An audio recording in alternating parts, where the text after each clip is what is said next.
Geography affairs में आपका स्वागत है। इंडिया पीपल एंड इकोनॉमी के chapter second migration type and consequences को हम इस वीडियो में शुरू करने वाले हैं। इस वीडियो को शुरू करने से पहले मैं बता दूं कि हम इस वीडियो के अंदर माइग्रेशन से रिलेटेड हर एक चीज़ को डिस्कस करने वाले हैं डीपली, और हमने इंडिया पीपल एंड इकोनॉमी का फर्स्ट चैप्टर ऑलरेडी अपलोड कर दिया है। तो अभी तक अगर आपने उसको नहीं देखा है तो पहले आप उसको जाकर देख लीजिए। तो चलिए वीडियो को शुरू करते हैं। तो माइग्रेशन को समझने से पहले हम लोग सबसे पहले इंडियन डायस्पोरा को समझ लेते हैं। तो इंडियन डायस्पोरा को समझने से पहले हमें कॉलोनियल पीरियड को समझना पड़ेगा, ठीक है।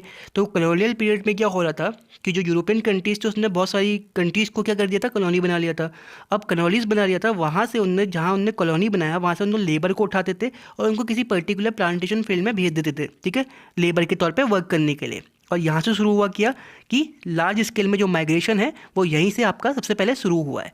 तो क्या हुआ था कि इन लोगों ने मॉरिशस हो गया, कैरिबियन आइलैंड हो गया जैसे त्रिनिदाद टोबैगो, गुआना हो गया, या फिजी हो गया, या साउथ अफ्रीका हो गया, यहाँ पे बहुत सारे लोग भेजे। कितने भेजे? ब्रिटिशर्स ने भेजे, ठीक है। कहाँ से भेजे? उत्तर प्रदेश और बिहार से।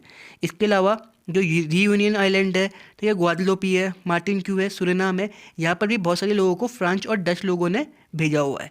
इसके अलावा पोर्चुगीज ने भी गोवा हो गया, दमन एंड दीव से बहुत सारे लोगों को भेजा था। कहाँ भेजा था? अंगोला में भेजा था, ठीक है ना, मोजाम्बिक में भेजा था, ठीक है। किस लिए? प्लांटेशन वर्कर्स के तौर पे काम करने के लिए बहुत सारे लोगों को भेजा गया था, ठीक है। इतने समझ में बात आई कि इंडियन डायस्पोरा की शुरुआत कहाँ से होती है। ऐसा लेबर के तौर पे शुरुआत होती है, जो किन्ने भेजे थे? कॉलोनियल पीरियड में जो कॉलोनीज बनाई थी जिन कंट्रीज ने, उन लोगों ने भेजे थे, ठीक है। इसके बाद all such migrants were covered under the time bonded contract की एक पर्टिकुलर टाइम के लिए वो लोग काम करेंगे वहाँ पे, ठीक है, जिसको हम बोलते थे ग्रिमिट एक्ट, ठीक है। इंपॉर्टेंट बनता है यहाँ पे कि they can ask that what is Girmit act. तो ग्रिमिट एक्ट के यहाँ पे इंडियन इमिग्रेशन एक्ट है, ठीक है, कि यहाँ पे एक टाइम बाउंड होता है यहाँ पे कि इस पर्टिकुलर टाइम के लिए आप लोग काम करोगे, उसके बाद वापस आ जाओगे, ऐसा कुछ, ठीक है ना। इसके बाद the living conditions of this indentured labour were not better than the slaves, ठीक है ना। इनकी कंडीशन स्लेव जैसी ही थी, ठीक है ना, स्लेव से ज़्यादा अच्छी नहीं थी, मतलब पूरे बंधुआ मजदूर ही थे वहाँ पे, ठीक है। ये क्या थी? हमारी पहली वेव थी हमारी किस चीज़ की? जो माइग्रेंट वगैरह हुए थे किसी कंट्री से दूसरी कंट्री में जाना, ये पहली चीज़ हुई थी, ठीक है ना। इसके बाद जो सेकंड वेव आई है माइग्रेंट की, वो आई थी आपके into a neighbouring countries in recent time as professional, ठीक है। जैसे प्रोफेशनल जा रहे हैं, आर्टिशन जा रहे हैं, ट्रेडर्स जा रहे हैं, फैक्ट्री वर्कर्स जा रहे हैं in search of economic activities. जो आपकी सेकंड वेव आई है ना, वो लेबर के तौर पे नहीं गई थी, वो आपकी इकोनॉमिक एक्टिविटीज़ की तलाश में गई थी, ठीक है ना। मतलब एक तरीके से बंधुआ मजदूर स्लेव के तौर पे नहीं गए थे, कुछ प्रोफेशनल वगैरह गए थे, ठीक है ना। और कहाँ गए थे? थाईलैंड वगैरह, Malaysia, Singapore, Indonesia, Brunei, African countries में हमारी जो सेकेंड वेव थी उसमें लोग गए, ठीक है। इसके बाद this was study outflow of India semi skilled and skilled labour in the wake of oil boom in the West Asia in the 1970s। इसके बाद क्या है कि हमारा जो जो सेमी स्किल्ड, जो स्किल्ड हमारी कंट्री के लोग हैं, वो जो ऑयल बूम जब कंट्री में हुआ था वेस्ट एशिया में, ठीक है, जब वहाँ पे ऑयल की डिमांड वर्ल्ड में बहुत ज़्यादा बढ़ी और ऑयल कंट्रीज़ के बाद बहुत सारा पैसा आया, तो उनको काम करने के लिए लोग चाहिए थे, ठीक है। तो इंडिया से सेमी स्किल्ड और स्किल्ड लोग वहाँ पे गए और उनकी इकोनॉमी को बूम करने में मदद करी, ठीक है ना। इसके बाद there was also some outflow of entrepreneurship, ठीक है, जो एंटरप्रेन्योर्स हैं, जो स्टोर्स ओनर्स हैं, ठीक है, professional businessman to western countries में भी हमारे वहाँ से काफ़ी लोग गए हैं, ठीक है ना। जो फेमस बिजनेसमैन हैं, एंटरप्रेन्योर्स हैं, ठीक है, ये लोग भी काफ़ी ज़्यादा गए थे, ठीक है ना। ये क्या हमारा इंडियन डायस्पोरा। इसके बाद इंडियन डायस्पोरा को और समझते हैं। जो इसके बाद थर्ड वेव आई है हमारी माइग्रेंट की, वो थोड़ी सी अलग टाइप की थी। इसमें जो प्रोफेशनल जैसे कि डॉक्टर्स हो गए, इंजीनियर्स हो गए ना, 1960s के बाद ये लोग ज़्यादा जाने लगे। जैसे सॉफ्टवेयर हो गए, सॉफ्टवेयर इंजीनियर्स हो गए, मैनेजमेंट कंसल्टेंट, फाइनेंशियल एक्सपर्ट, ठीक है ना, मीडिया पर्सनस, ठीक है। 1990s के बाद जो मीडिया एक्सपर्ट है बहुत ज़्यादा बूम हो गए थे जाना, ठीक है। And other migrated to countries like USA, Canada, UK, Australia, New Zealand and Germany. यहाँ काम करने वाले लोगों की ज़रूरत थी, तो हमारी कंट्री से वहाँ को काफ़ी सारे लोग गए थे काम की तलाश में, ठीक है ना। ये लोग कौन थे? प्रोफेशनल्स थे। समझ लो बात को। जो थर्ड वेव आई है उसमें प्रोफेशनल्स गए हैं, ठीक है। पहली वेव में कौन गए थे? लेबर्स वगैरह गए थे। दूसरी वेव में कौन गए थे? आपके जो नाइबोरिंग कंट्रीज़ में लोग गए, ठीक है ना, थोड़ा ऑयल वाले नेशंस में गए। फिर तीसरे में कौन गए? आपके डॉक्टर्स, इंजीनियर्स लोग गए, ठीक है। ये क्या आपका ट्रेंड है माइग्रेशन का कि किस तरीके से लोग बाहर जाना शुरू हुए, ठीक है। शुरुआत कहाँ से हुई? कॉलोनीज से हुई, ठीक है। दैट इसके बाद क्या लिबरलाइजेशन हुआ 1991 में, ठीक है। तो इन द 1990s जो लिबरलाइजेशन हुआ, जिसकी वजह से जो एजुकेशन और नॉलेज बेस्ड जो इंडियन इमिग्रेशन है has made Indian diaspora one of the most powerful diaspora in the world. जब हम लिबरलाइजेशन हुए, ठीक है, जब हमारी जो नीतियाँ हैं वो उदार हुई, ठीक है, लिबरल हुई, ठीक है, तो उसके बाद जो हमारा जो डायस्पोरा है इंडिया का, वो वर्ल्ड में बहुत जगह गया और उन्होंने काफ़ी अच्छे से काम किया। तो आज के समय में उन्हीं की वजह से क्या है कि जो इंडियन डायस्पोरा है one of the most powerful diaspora है इन द वर्ल्ड, ठीक है। In all this country Indian diaspora has been playing an important role in the development of respective countries, ठीक है ना। इन कंट्रीज़ में क्या है कि जो इंडियन डायस्पोरा है एक इंपॉर्टेंट रोल प्ले कर रहे हैं, ठीक है, क्योंकि हमारी कंट्री से जो एजुकेटेड पर्सनस थे, स्किल्ड पर्सन थे पूरी कंट्री से, वही लोग बाहर को मैक्सिमम गए थे, ठीक है ना, थर्ड वेव में मैक्सिमम। तो यहाँ से हम लोग क्या समझे, यहाँ से हम लोग एक ट्रेंड को देखना समझे कि जो माइग्रेशन की शुरुआत हुई थी कहाँ से हुई थी, ब्रिटिशर्स से हुई थी, कॉलोनीज़ वगैरह बनाई उनने लोगों को बाहर भेजना शुरू किया, ठीक है। उसके बाद जब थोड़ा बहुत लोग पढ़ गए, ठीक है ना, उसके बाद पैसों की तलाश में, ठीक है ना, इकोनॉमी की तलाश में, तो वो लोग बाहर को निकले, ऑयल नेशंस की तरफ को निकले, ठीक है। उसके बाद जो थर्ड वेव आई है उसमें मीडिया पर्सन, ठीक है ना, जो मैनेजमेंट कंसल्टेंट्स है, सॉफ्टवेयर इंजीनियर्स हैं, ये लोग बाहर को ज़्यादा निकले हुए हैं, ठीक है। इतना समझ गया, ये क्या एक ट्रेंड है आपका किसका, पॉपुलेशन का, ठीक है ना, पॉपुलेशन चेंज का, माइग्रेशन का ट्रेंड है, ठीक है, जिसको हमने पढ़ा है किसकी मदद से, इंडियन डायस्पोरा के टॉपिक की मदद से, ठीक है। डायस्पोरा कौन हुए, जो आप ही कंट्री के लोग हैं जो बाहर जाके सेटल्ड है फॉर द इकोनॉमिक पर्पस, ठीक है, इन्हीं को हम बोलते हैं डायस्पोरा। ओके, अब आगे बढ़ते हैं। इसके बाद है माइग्रेशन, ठीक है। तो माइग्रेशन में हम सबसे पहले पढ़ेंगे census of India contain information about the migration in the country, कितने लोग बाहर गए, कितने लोग आपकी कंट्री में आए हैं, ठीक है। इसका सारा डेटा किसके पास होता है, कंट्री के सेंसस में आता है, ठीक है। इसके बाद migration was recorded beginning from first census of India conducted in 1881। Migration का डेटा हम लोग कब से लेने लगे थे, 1881 से। 1881 में हमने हमारा जो पहला कंप्लीट सेंसस आया था 1881 में, ठीक है। इस वक्त पे जो हम लोग चीज़ रिकॉर्ड कर रहे थे वो क्या कर रहे थे, migration on the basis of place of birth, कि आप कहाँ पैदा हुए हैं उसके बेसिस में आपका डेटा लिया जाता था, ठीक है। कब, 1881 में। इतनी चीज़ समझे माइग्रेशन के बारे में। माइग्रेशन का डेटा कहाँ होता है, सेंसस में होता है, प्लेस ऑफ बर्थ के तौर पे हम लोग इसको लेने लगे थे 1881 के सेंसस से। 1881 का सेंसस पहला सेंसस था, ओके। इसके बाद the first major modification was introduce in 1961। 1961 के सेंसस में पहला मेजर मॉडिफिकेशन हुआ था, ठीक है ना, ब्रिंगिंग इन 2 एडिशनल कंपोनेंट। यहाँ पे याद रखना कि 1961 पहला टाइम था जब हमारा 2 एडिशनल कंपोनेंट आए थे जो इंपॉर्टेंट है, ठीक है ना, जैसे कि प्लेस ऑफ बर्थ, कि आप कहाँ पैदा हुए, जैसे आपका गांव कहाँ पर है, टाउन कहाँ पर है, ये यहाँ पे इंक्लूड होने लगा। इसके बाद ड्यूरेशन ऑफ रेजिडेंस, ठीक है, कितने समय से रह रहे हैं या कहीं और बॉर्न हुए थे, ठीक है ना, यहाँ पे तो ड्यूरेशन ऑफ रेजिडेंस आप यही चीज़ तो पता लगाते हैं, इफ बॉर्न समवेयर एल्स, ठीक है ना, खाली आप अभी कहाँ रहते हैं उससे मतलब नहीं है, ठीक है। ड्यूरेशन ऑफ रेजिडेंस कितना है आपका, कितने समय से रह रहे हैं, समझ गए। इसके बाद 1971 में एक एडिशनल इन्फॉर्मेशन भी आई थी, एक ऐड हुई है इसमें, वो हुई थी प्लेस ऑफ लास्ट रेजिडेंस, ठीक है, and duration of stay at the place of enumeration. जनगणना के समय पे आप कहाँ थे, duration of stay at the place of enumeration, जब आपकी जनगणना हुई थी वो कहाँ पे हुई थी, ठीक है। और information on the basis of last residence, ठीक है, आप पहले कहाँ थे उसके बाद आप कहाँ गए, ठीक है ना। जनगणना के टाइम पे आप ये सारी इन्फॉर्मेशन देते हैं, ठीक है ना, कहाँ कब देते हैं, जनगणना के टाइम पे, कि आपका लास्ट रेसिडेंस क्या था, और ये कब ऐड हुआ था, 1971, ठीक है। इन्यूमरेशन का मतलब क्या होता है भैया, जनगणना, ठीक है ना, क्या होता है, जनगणना, ओके। इतना समझ गया। ये 1971 में क्या चेंजेस आया था, 1961 में क्या चेंजेस आया था, याद कर लेना इसको एक बार। ये माइग्रेशन के अंदर आएगा और लिखने के लिए काफ़ी इंपॉर्टेंट है, और अगर एग्जाम पर्सपेक्टिव के लिए भी काफ़ी इंपॉर्टेंट है, एमसीक्यूज़ के लिए भी इंपॉर्टेंट है, और सीयूईटी के लिए भी इंपॉर्टेंट है। यहाँ से वन वर्ड बन सकता है, ठीक है। इसके बाद है information on reasons for migration were incorporated in 1981 census, ठीक है। तो इन्फॉर्मेशन जो आपके रीजन्स थे, रीजन्स फॉर माइग्रेशन, कि आपने माइग्रेट क्यों कर रखा है, वो आपका 1981 के सेंसस में आया है, ठीक है ना।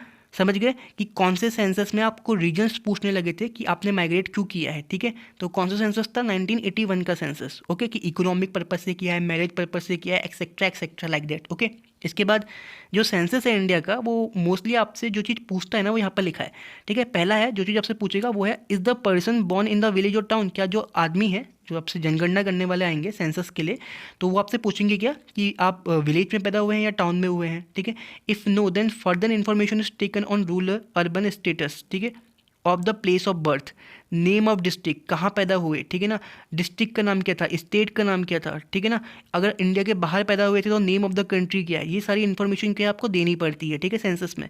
इसके अलावा has the person come to the villages और टाउन फ्रॉम एल्सवेयर, कहीं और से आया है वो उस टाउन में या विलेजेस में, ये भी बताना पड़ता है, ठीक है। If yes then the further questions are asked about the status rural urban of previous places of residence, name of the districts state outside India then the country name, ठीक है ना।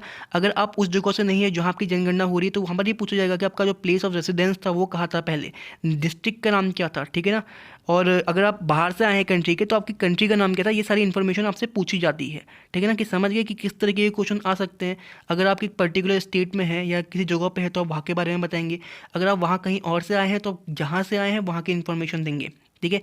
ये इन्फॉर्मेशन किस में पूछी जाती है, सेंसस में। ओके, इसके बाद नेक्स्ट मूव करते हैं।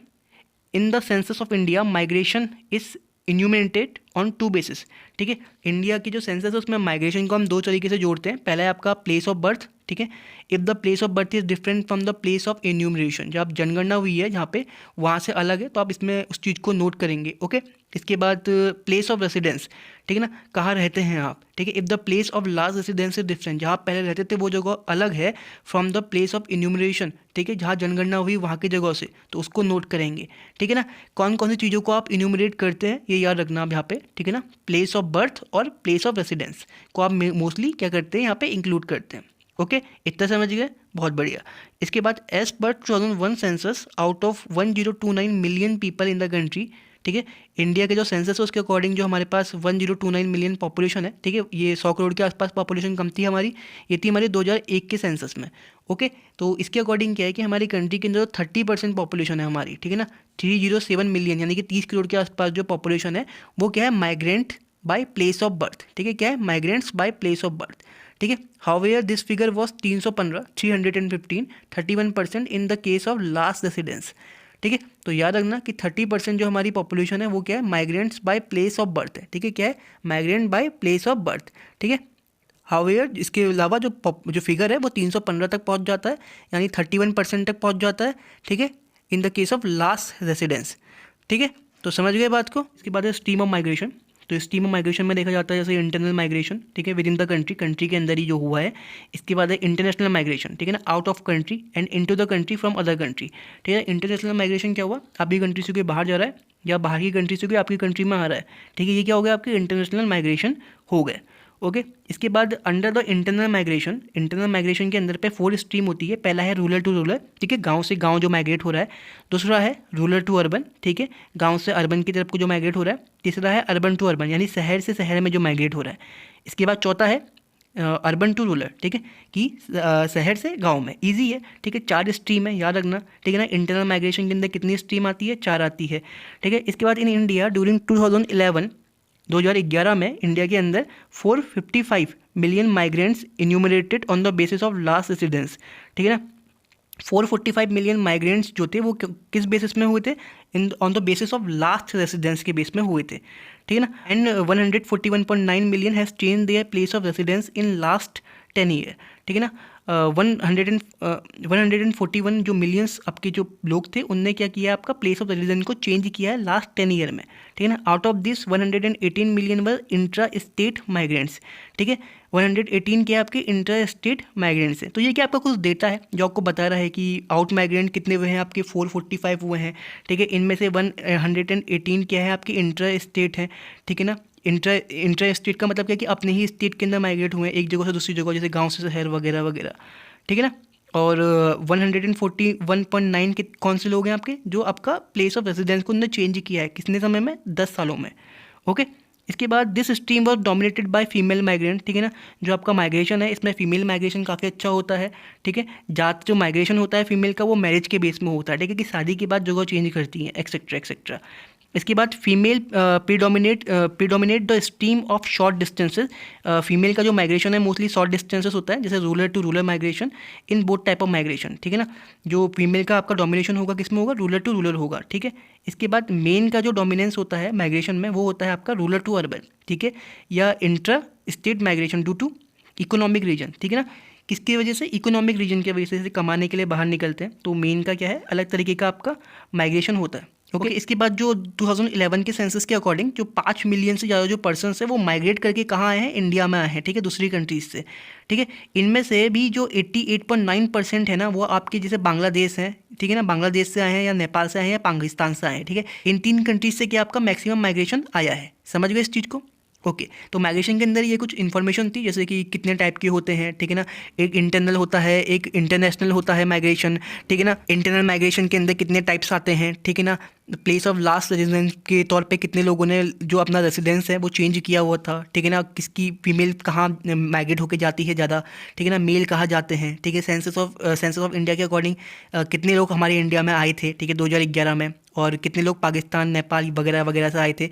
तो ये क्या है, स्ट्रीम ऑफ माइग्रेशन है जिसके अंदर हमने कुछ इन्फॉर्मेशन दी है कि माइग्रेशन कहाँ से कहाँ हो रहा है मैक्सिमम। ओके अब आगे बढ़ते हैं। इसके बाद अगर हम इस फिगर को देखते हैं तो हमें समझ में आता है कि जो डार्क वाला है फीमेल का है, ठीक है, कम डार्क वाला है मेल का है। तो यहाँ से इसको कंपेयर करेंगे तो हमें समझ में आ जाएगा कि जो फीमेल है ना, फीमेल का जो डोमिनेंस है वो ज़्यादा है किसमें, रूरल टू रूरल, गाँव से बात करेंगे तो ज़्यादा फीमेल माइग्रेट हो रही है, ठीक है।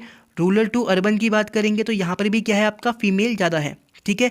ये किस केस में बात कर रहा है, इंट्रा स्टेट, अपने ही स्टेट में फीमेल का माइग्रेशन ज़्यादा है, अपने ही स्टेट में रूरल टू अर्बन, ठीक, अर्बन टू रूरल, ठीक है, गांव से शहर में किसका माइग्रेशन ज़्यादा है, ठीक है, फीमेल का, अर्बन टू अर्बन फीमेल का, ठीक है ना। फीमेल का माइग्रेशन मेल के कंपैरिजन में ज़्यादा है किसमें, इंट्रा अर्बन माइग्रेशन के केस में, ठीक है। बट हम इंट्रा स्टेट माइग्रेशन की बात करते हैं या by place of last residence की बात करते हैं तो उस केस में भी क्या है कि जो फीमेल का माइग्रेशन है वो ज़्यादा है, ठीक है, कहाँ पे, गाँव से गाँव में, ठीक है ना। बट यहाँ पे जब हम रूरल से अर्बन की बात करते हैं, ठीक है ना, इंटर स्टेट यानी एक स्टेट से दूसरे स्टेट की जब हम बात करेंगे माइग्रेशन की, तो इसमें क्या है कि मेल का जो माइग्रेशन है वो गांव से शहर में ज़्यादा हो रहा है, ठीक है ना। और ठीक है, तो ये डेटा वगैरह हैं, एक बार इनको अच्छे से देख लेना। तो इसके साथ डेटास जो है काम आते हैं, इनसे डायरेक्टली क्वेश्चन पूछ सकते हैं कि फीमेल का माइग्रेशन सबसे ज़्यादा कहाँ होता है, किस में होता है, तो वो होता है रूरल टू रूरल में होता है, ठीक है। इंट्रा स्टेट के केस में क्या होता है और इंटर स्टेट के केस में क्या होता है, ठीक है।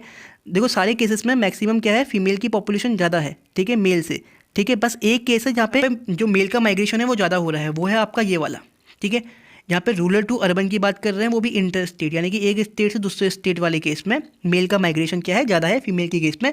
बट मैक्सिमम क्या है, फीमेल का माइग्रेशन ज़्यादा है, फीमेल क्या है, माइग्रेशन ज़्यादा कर रही है, और मेन कॉज क्या है उसका, मैरिजेस। ओके होप कि इतना समझ गए हो। अब आगे बढ़ते हैं। इसके बाद स्पेशल वेरिएशन ऑफ माइग्रेशन का जो स्पेशल वेरिएशन है उसको समझते हैं। जैसे सम स्टेट लाइक महाराष्ट्र, ठीक है, दिल्ली, गुजरात और Haryana attract migrant from other state जैसे उत्तर प्रदेश, बिहार, राजस्थान, ठीक है। जैसे कुछ स्टेट्स हैं जैसे जो डेवलप्ड हैं, जैसे महाराष्ट्र हो गया, दिल्ली हो गया, गुजरात हो गया, हरियाणा हो गया, यहाँ पर क्या आपका माइग्रेंट्स ज़्यादा आ रहे हैं। कहाँ से आ रहे हैं, उत्तर प्रदेश, जहाँ पर रोजगार कम है, जैसे उत्तर प्रदेश में रोजगार कम है, बिहार में कम है, राजस्थान में कम है। तो यहाँ पर क्या है कि माइग्रेशन ज़्यादा हो रहा है, कहाँ से, उत्तर प्रदेश, बिहार, राजस्थान जैसे स्टेट से। ओके इसके बाद है Maharashtra occupy first place in migrants, ठीक है, जो माइग्रेंट्स आ रहे हैं दूसरे स्टेट से, तो उसमें महाराष्ट्र पहली प्लेस में है। महाराष्ट्र में सबसे ज़्यादा लोग आ रहे हैं। महाराष्ट्र के बाद दूसरे में दिल्ली आता है, दिल्ली पहले में नहीं आता है, डिसेंडिंग ऑर्डर में क्वेश्चंस आ सकता है, अरेंज देम, पहले में महाराष्ट्र, दूसरे में गुजरात, दूसरे में दिल्ली, तीसरे में गुजरात, चौथे में हरियाणा। होप कि इतना समझ गए हो। इसके बाद on the other hand Uttar Pradesh was the state which had largest number of net out migrants. सबसे ज़्यादा लोग कंट्री में कहाँ से बाहर निकलते हैं, यूपी से। यूपी से बाहर निकलने वाले लोगों की संख्या क्या है, सबसे ज़्यादा है, किसकी तलाश में, जॉब की तलाश में। ओके इतना समझ गए।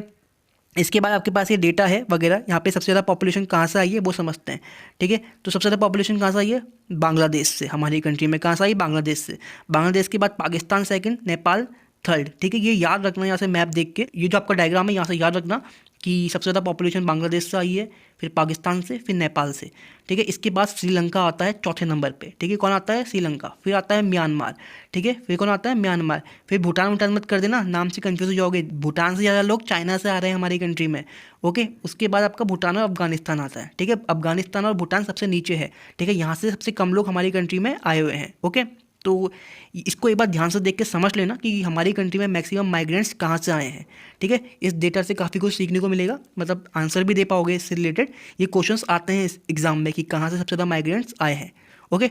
होप कि इतना समझ गए हो। अब आगे बढ़ते हैं। इसके बाद नेक्स्ट है कॉजेज ऑफ माइग्रेशन। तो भैया कॉजेज ऑफ माइग्रेशन में दो चीज़ें होती हैं, एक होती है पुश फैक्टर, एक होता है पुल फैक्टर, ठीक है ना। तो जो पुश फैक्टर होगा उसमें आप लोग क्या करोगे ना कि जो आपकी जगह है ना वहाँ पर से क्या करोगे, आप उस जगह को छोड़ोगे, ठीक है ना, लीव कर लो किसको, प्लेस ऑफ रेसिडेंस को और ओरिजिन को। और जो पुल फैक्टर्स होगा उसमें आप क्या करोगे, आप नई जगहों पे अट्रैक्ट होगे, ठीक है ना। तो पुश फैक्टर और पुल फैक्टर में क्या है, पुश फैक्टर आपको मजबूर करता है जहाँ रहते हो वहाँ से बाहर निकलने में, कॉजेस हो सकते हैं जैसे एम्प्लॉयमेंट वगैरह।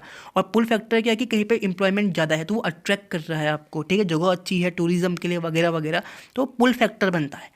तो इसको डीपली देखते हैं। In India migrate from rural to urban areas mainly due to poverty. आप गांव से शहर में जाते हो क्योंकि गरीबी की वजह से, हाई पॉपुलेशन प्रेशर की वजह से जो लैंड में पड़ रहा है धीरे धीरे, ठीक है, खेती की ज़मीन कम हो रही है, ठीक है, lack of basic infrastructure facilities जैसे हेल्थ केयर नहीं है, एजुकेशन नहीं है गांव में, इनके वजह से ये क्या हो गया, आपके पुश फैक्टर हो गए जो आपको बाहर निकाल रहे हैं। पुश फैक्टर के एग्जांपल याद रखना, ओके। इसके बाद जो इंपॉर्टेंट पुल फैक्टर होते हैं जो खींचते हैं आपको अपनी तरफ पे, ठीक है, majority of rural migrant to urban areas में, वो होते हैं better opportunity, availability of regular work, relatively higher wages, salary ज़्यादा मिलती है आपको, ठीक है ना, काम लगातार मिलते रहता है, वहाँ काम चाहिए होता है शहर में काफ़ी ज़्यादा, ठीक है, better opportunity of education, education की अच्छी आपको अपॉर्चुनिटी मिलती है, बेटर हेल्थ फैसिलिटीज़ मिलती है, ठीक है, एंड सोर्सेज ऑफ एंटरटेनमेंट वहाँ पे होते हैं, ठीक है। ये फैक्टर्स हैं जो आपको अट्रैक्ट कर रहे हैं कहाँ को, शहर की तरफ पे। ये क्या हो गया आपके पुल फैक्टर्स। सो ये पुल फैक्टर्स को याद रखना। इसके बाद है reason for migration of male and female are different, ठीक है, मेल का और जो फीमेल का जो माइग्रेशन का रीजन होता है वो डिफरेंट होता है। For example work and employment, ठीक है, काम और जो एम्प्लॉयमेंट वगैरह होता है, ये मेन कॉज है किसका, मेल का। 26% मेल जो है वो वर्क और एम्प्लॉयमेंट के लिए माइग्रेट करते हैं, जबकि ये रेशियो खाली 2.3% है फीमेल के केस में, ओके। कॉन्ट्ररी टू दिस, ठीक है, इसके अपोजिट क्या है कि 67 जो फीमेल्स हैं वो पेरेंटल हाउस को छोड़ती हैं फॉर मैरिजेस, ठीक है ना। जो फीमेल का माइग्रेशन है वो मैक्सिमम किस में हो रहा है, मैरिजेस के लिए हो रहा है, कितना, 67% हो रहा है, ओके ना। This is most important cause in rural areas of India expect Meghalaya where reverse in this case. तो भैया ये मेघालय पहली ऐसी जगह है इंडिया की, ठीक है ना, पहला ऐसा स्टेट है यहाँ पे रिवर्स होता है, यहाँ पे जो फीमेल है ना वो बाहर नहीं जाती हैं, ठीक है ना, यहाँ पे मेल जो है वो फीमेल की प्लेस में रहने के लिए आते हैं शादी के बाद। कहाँ होता है ऐसा, मेघालय में होता है। तो ये थोड़ा यूनिक केस है, एमसीक्यूज वगैरह डेटा वगैरह हर जगह के लिए इंपॉर्टेंट है, ठीक है। कॉजेज ऑफ माइग्रेशन के लिए लिखने के लिए तो बहुत अच्छा है, ठीक है ना। यहाँ पे 57% फीमेल का रेशियो जो वो माइग्रेट कर रही है मैरिजेस के लिए वो लिख सकते हो, साथ में मेघालय के बारे में बता सकते हो, ठीक है, इंपॉर्टेंट बनता है। अब आगे बढ़ते हैं। इसके बाद है कंसिक्वेंसेस ऑफ माइग्रेशन, ठीक है, जो माइग्रेशन के परिणाम होते हैं उनको समझते हैं, ठीक है। कुछ ना कुछ प्रॉब्लम्स भी आती होंगी माइग्रेशन की वजह से, ठीक है, अच्छी बुरी, उनको समझते हैं। तो सबसे पहले migration is responsible to uneven distribution of opportunity over space. कहीं पे अपॉर्चुनिटीज़ ज़्यादा है तो पॉपुलेशन ज़्यादा हो जा रही है, कहीं पे अपॉर्चुनिटीज़ कम है, ठीक है, लैंड एरिया सूटेबल नहीं है तो वहाँ पे क्या है, कम लोग जा रहे हैं या वहाँ पे पॉपुलेशन कम हो रही है धीरे धीरे, ठीक है। इसके अलावा people tend to move from place of low opportunity, जहाँ पे अपॉर्चुनिटी कम होती है, to low safety to place of higher opportunity and better safety, ठीक है। लोग जहाँ पे अपॉर्चुनिटी कम होती है, सेफ्टी कम होती है, वहाँ से जहाँ पे अच्छी अपॉर्चुनिटी और सेफ्टी होती है वहाँ जाना पसंद करते हैं। ये कुछ कॉजेस है किसके, माइग्रेशन के, जो जनरली आपको पता होने चाहिए, ठीक है। कोई डेटा ना हो इतना तो आप लिख सको अपने मन से, ठीक है, ये होना चाहिए। Consequences can observe in economic, social, cultural, political and demographic term में हम कंसिक्वेंसेस को समझ सकते हैं, तो समझते हैं भैया, ठीक है। तो पहला है इकोनॉमिक कंसिक्वेंसेस। तो इकोनॉमिक कंसिक्वेंसेस क्या होते हैं आपके माइग्रेशन के, तो जो मेजर बेनिफिट है source of reason is remittance sent by migrant. तो भैया आपके वहाँ से कोई पर्सन जहाँ जॉब नहीं थी वहाँ से बाहर गया तो उसने क्या भेजा, आपको पैसा भेजा, ठीक है, क्या भेजा, मनी भेजा। तो जो रिमिटेंस भेज रहा है ना ये सबसे इंपॉर्टेंट चीज़ है, सबसे ज़्यादा बेनिफिट करने वाली चीज़ है, okay. Remittance from the international migrants are one of the major source of foreign exchange. जो हमारी कंट्री का फॉरेन एक्सचेंज होता है ना उसमें जो इंटरनेशनल माइग्रेंट्स है ना इनका सबसे बड़ा हाथ है, समझ गए, जो बाहर गए हुए हैं कंट्री से बाहर, वहाँ से पैसा भेज रहे हैं उन लोगों का। इन 2002 की बात करें तो इंडिया ने $11 बिलियन खाली रिमिटेंस से कमाए, जो बाहर से पैसा कमा के हमारी कंट्री में भेजते हैं ना वहाँ से, ठीक है ना, इंटरनेशनल माइग्रेंट से। जैसे पंजाब हो गया, केरला हो गया, तमिलनाडु, इनने काफ़ी अच्छा पैसा कमाया, कहाँ से, इंटरनेशनल माइग्रेंट से, समझ गए इतना। इसके बाद the amount of remittance sent by internal migrants is very much. जो आपके इंटरनल माइग्रेंट्स है ना कंट्री के अंदर के, जैसे एक स्टेट से दूसरे स्टेट में जाने वाले, ये इनके कंपैरिजन में काफ़ी क्या है, कम आपका पैसा भेजते हैं। इंटरनेशनल जो आपके बाहर गए हुए लोग हैं ना वो काफ़ी अच्छा पैसा भेजते हैं in comparison to local, okay. इसके बाद remittance are mainly use for food. जो रिमिटेंस है उसको आप मेनली फूड के लिए, रीपेमेंट के लिए, डेप्थ के लिए, ठीक है, जो डेप्थ वगैरह का रीपेमेंट करते हो आप, ठीक है, उसके लिए यूज़ करते हो, खाने के लिए करते हो, ट्रीटमेंट के लिए करते हो, शादी के लिए करते हो, ठीक है, बच्चों की एजुकेशन और एग्रीकल्चर इनपुट्स के लिए रिमिटेंस को मैक्सिमम आप लगाते हो, ओके। इसके बाद for thousands of poor villages remittance work as life blood for economy. ठीक है, बहुत सारे ऐसे गांव के लोग हैं जिनके लिए जो रिमिटेंस है वो बहुत इंपॉर्टेंट है, क्योंकि वहाँ पे रोजगार नहीं है भैया, लोग बाहर जाके कमाएंगे नहीं तो खाएंगे क्या। ओके। इसके अलावा unregulated migration to the metropolitan cities in India cost overcrowding. Okay, तो मेट्रोपॉलिटन सिटीज़ जो है वहाँ पे जो आपका माइग्रेशन बहुत ज़्यादा हो जा रहा है, ठीक है, इकोनॉमिक रीजन की वजह से, उसकी वजह से क्या है, ओवर क्राउडिंग हो जा रही है, वहाँ पे बहुत ज़्यादा भीड़ हो जा रही है, तो वो एक मेजर प्रॉब्लम है। इसके अलावा डेवलपमेंट ऑफ स्लम्स, जो स्लम्स बन जा रहे हैं, ठीक है ना, झुग्गी झोपड़ियाँ वगैरह वगैरह इंडस्ट्रियली डेवलप्ड स्टेट्स में, वो क्या आपका नेगेटिव कंसिक्वेंसेस में आता है, ठीक है ना। इकोनॉमिक कंसिक्वेंसेस में एक नेगेटिव कंसिक्वेंसेस भी है, जो क्या है आपका स्लम्स का बनना, ठीक है ना। स्लम्स का बनना किस में आता है, नेगेटिव कंसिक्वेंसेस में आता है, ठीक है ना। समझ रहे हो इस चीज़ को कि जो इलीगल वहाँ पे स्लम्स वगैरह बन रहे हैं, ठीक है ना, ये गंदगी जो फैलती है उसकी वजह से वहाँ पे, तो ये क्या है, नेगेटिव कंसिक्वेंसेस है। होप कि इकोनॉमिक वाला समझ गए हो पार्ट जो है, ठीक है। माइग्रेशन कितना होता है, कहाँ से कहाँ लोग जाते हैं, कितना पैसा भेजते हैं, ठीक है ना, जो इंटरनेशनल माइग्रेंट्स है वो अच्छा पैसा भेजते हैं, यही सब बातें हैं इसके अंदर। तो मोटा मोटा इतना समझ गए, तो आगे बढ़ते हैं।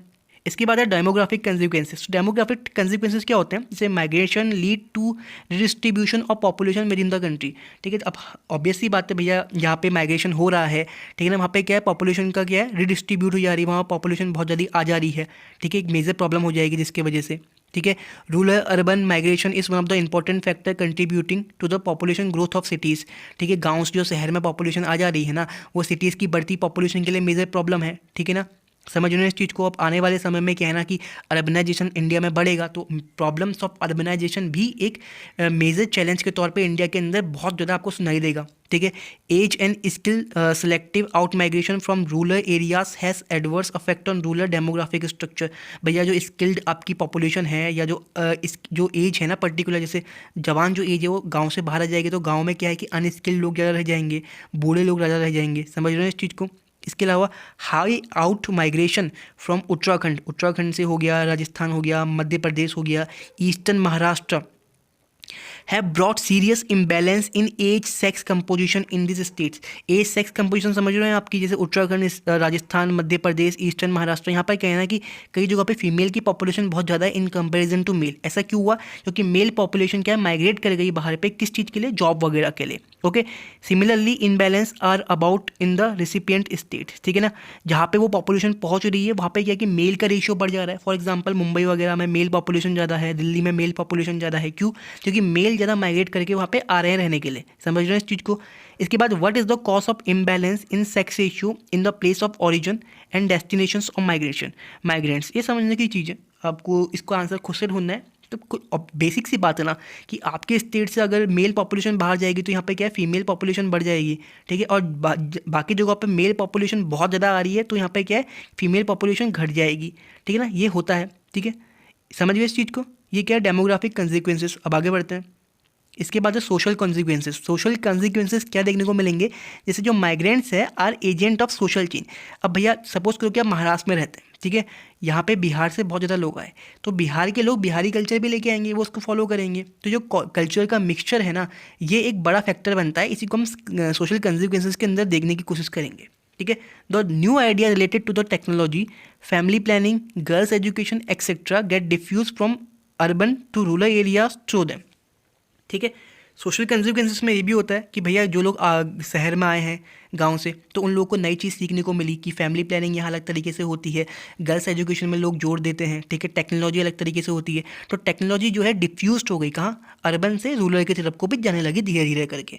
ओके, इसके बाद migration lead to the intermixing of people from diverse culture, ठीक है। माइग्रेशन की वजह से क्या होता है कि यहाँ पर अलग जगह से लोग आए, यहाँ पर अलग जगह से, यहाँ पर अलग जगह से, इन सबका कल्चर क्या हो गया, मिक्स हो गया।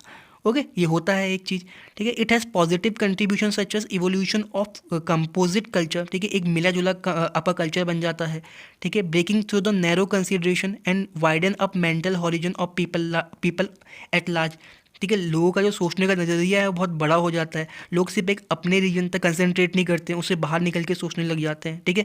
But it has serious negative consequences, कुछ नेगेटिव कंसिक्वेंसेस भी होते हैं उसके, जैसे कि एनोमिटी। एनोमिटी मतलब कि लोग एक दूसरे के कल्चर से अनजान होते हैं, जिसकी वजह से क्या होता है कि एक सोशल वैक्यूम और sense of detection among individuals ये पैदा हो जाता है। ठीक है, समझ रहे हैं? जो ये डिजेक्शन का सेंस है लोगों के अंदर और जो सोशल वैक्यूम है, ये क्या है? ये इंटरमिक्सिंग का एक के वजह से होने वाली एक चीज़ है।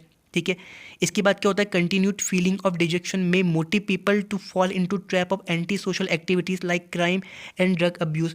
सपोज करो कि आपके एरिया में बाहर से लोग बहुत ज़्यादा आ जा रहे हैं मल्टीपल कल्चर के, तो जिसके वजह से क्या है ना कि हो सकता है कि आपके अंदर कुछ एंटी सोशल एक्टिविटीज़ आने लगे, आप उनसे नफरत करने लगे वगैरह वगैरह, ऐसी चीज़ें आ सकती है। ओके, तो ये क्या आपके सोशल कंसिक्वेंसेस से जो हो सकते हैं बहुत सिंपल से हैं, जितना पढ़ सकते हैं पढ़िए, मैक्सिमम से मैक्सिमम याद करने की कोशिश करिए। ईजी है, ज़्यादा टफ नहीं है ये, एक बार ही देखना है इसको, याद हो जाता है। ओके, इसके बाद है इन्वायरमेंटल कंसिक्वेंसेस, वही नॉर्मल वाले होंगे। ठीक है, जैसे ओवर क्राउडिंग हो जाएगी, जिसकी वजह से क्या होगा? रूरल अर्बन माइग्रेशन जो होता है उसकी वजह से जो ओवर क्राउडिंग हो जाती है वहाँ पे, इसकी वजह से क्या होगा? सोशल एंड फिजिकल इंफ्रास्ट्रक्चर में प्रॉब्लम आ जाएगी। कहाँ पे? अर्बन एरियाज़ में। ऑब्वियस सी बात है भाई, एक जगह पर जब बहुत सारे लोग आ जाएंगे तो स्लम्स की प्रॉब्लम आ जाएगी। ठीक है ना? किसकी प्रॉब्लम आ जाएगी? स्लम्स की। स्लम्स क्या हो जाते हैं आपके या आपके मतलब कुछ कॉलोनीज़ वगैरह हैं, जैसे आपके जो ये आपके अनऑथोराइज कॉलोनीज़ है, जो आपका पक्की कॉलोनीज़ नहीं है, उनको हम स्लम्स एरिया बोलते हैं। ठीक है, over exploitation of natural resources, भैया एक पर्टिकुलर जगह पे बहुत सारे लोग आ गए तो जिसकी वजह से जो नेचुरल रिसोर्सेज है जैसे वाटर वगैरह है, ठीक है ना, इस पर बहुत ज़्यादा एक्सप्लॉइटेशन हो जाएगा इसका। ठीक है ना, गंदा हो जाएगा वो। ठीक है ना, और उसकी अवेलेबिलिटी प्रॉपरली नहीं रहेगी। ठीक है, cities are facing the acute problem of depletion of ground water. ठीक है, ग्राउंड वाटर खत्म हो जाएगा क्योंकि आप उसको ओवर यूज़ करोगे।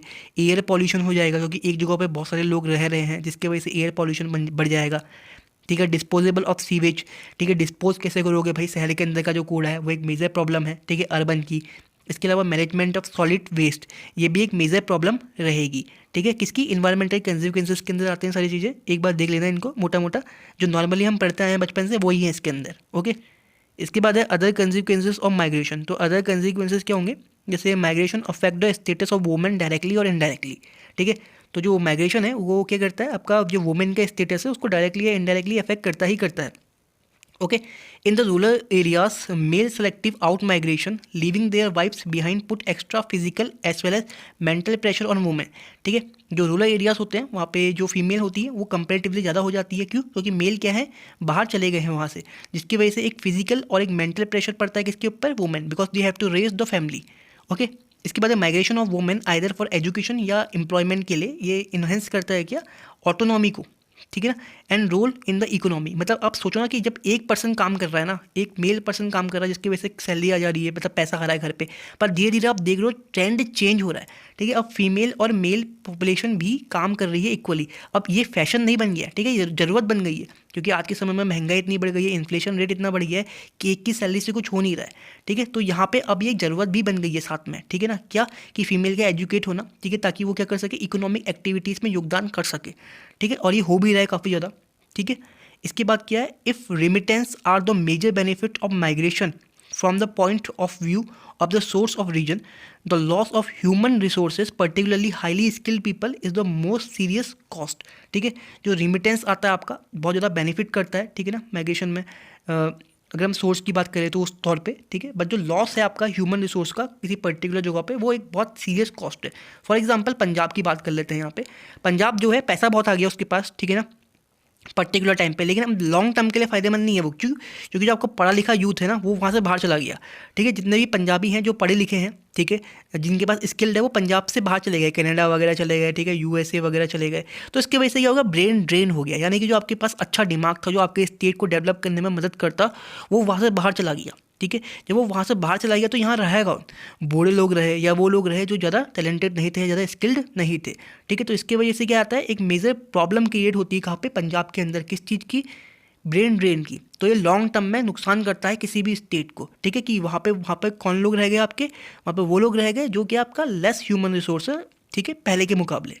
ओके, तो ये एक ग्राफ है, एक बार इसको देखने की कोशिश करना। यहाँ पर आपको reasons for male migration by last residence ये देखने को मिलेगा 2011 के अकॉर्डिंग, और ऐसा आप समझोगे कि मैक्सिमम मेल माइग्रेशन किस चीज़ में हुआ है। तो भैया यहाँ पर क्या है? अदर। तो मैक्सिमम माइग्रेशन किस में हुआ है? अदर में हुआ है। ठीक है, अदर के बाद सबसे ज़्यादा किस में हुआ है? 24% वाला। 24% वाला कौन सा है भैया? Work employment. तो मेल का मैक्सिमम माइग्रेशन क्यों हुआ है भैया? वर्क के लिए हुआ है। किसके लिए हुआ है? वर्क के लिए। इसके बाद 20% वाला, ठीक है ना, 20% वाला क्या है? मूव्ड विद हाउस होल्ड, ठीक है ना, मूव विद हाउस होल्ड आ जाता है, ठीक है। इसके बाद क्या है 14% वाला, ठीक है ना, 14% में क्या है मूव्ड आफ्टर बर्थ, बर्थ के बाद मूव करते हैं। तो ये आपका ट्रेंड पूछ सकता है कि मेल माइग्रेशन सबसे ज़्यादा किसके लिए हुआ है, ठीक है, किसके लिए हुआ है, ठीक है, जो चीज़ें गिवन है उसके अंदर वर्क एंड एम्प्लॉयमेंट के लिए, ठीक है, अदर को हटा दे तो, ठीक है। इसके बाद फीमेल माइग्रेशन मैक्सिमम किस चीज़ के लिए होता है यहाँ पे, आपका मैरिजेस के लिए, ठीक है, शादी के लिए सबसे ज़्यादा क्या होता है, फीमेल का माइग्रेशन होता है, कितना 66%, ओके। तो ये मेल का और फीमेल का यहाँ पे एक थोड़ा सा दे रखा है यहाँ पे डेटा, वो एक बार देख लेना इसको, okay. Now moving to exercise, तो first one is which of the following is the main reason for male migration, तो ऑब्वियसली वर्क एंड एम्प्लॉयमेंट हो जाएगा आंसर। इसके बाद है which of the following state receive maximum number of immigrants, ठीक है, सबसे ज़्यादा इमिग्रेंट्स कहाँ आते हैं, हमने अभी देखा था महाराष्ट्र टॉप में है, ठीक है ना। इसके बाद which of the following stream is the main reason for female migration, ठीक है ना, तो मैरिजेस हो जाएगी, ठीक है, शादी एक मेन रीजन है फीमेल माइग्रेशन का, ओके, इतना समझ गए। इसके बाद है answer in 30 words, difference between life time migrants and migrants by last residence.